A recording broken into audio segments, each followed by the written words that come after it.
다음 달 5일 종료될 예정이었던 법무부 산하 검찰 과거사위원회가 활동 기한을 연말까지 연장하기로 했습니다.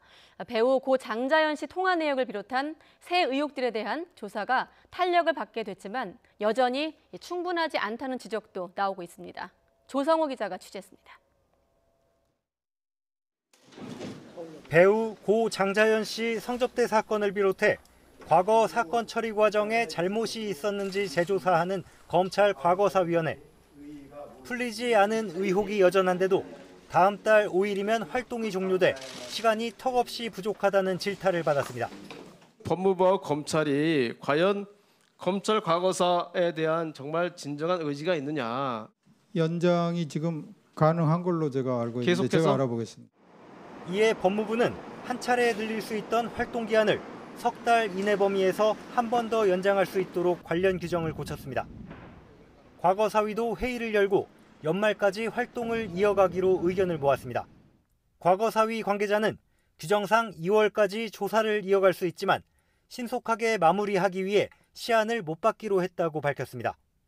고 장자연 씨 사건 재조사 과정에서 나온 장 씨와 이무재 전 삼성전기 고문의 통화 의혹에 대한 조사도 시간을 벌었습니다.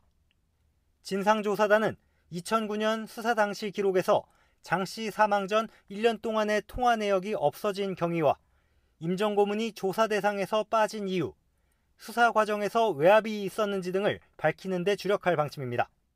기록이 사라진 것을 당시 이제 수사 담당했던 성남지청에서 파악을 했었는지, 파악을 한 뒤에 어떠한 조치를 했는지에 대해서.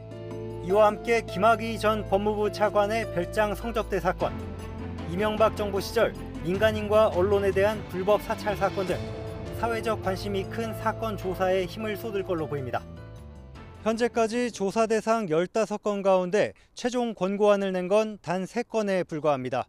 추가 연장되는 기간도 2달이 채 되지 않아 남은 12건 수사가 시간에 쫓길 수밖에 없다는 지적도 나옵니다.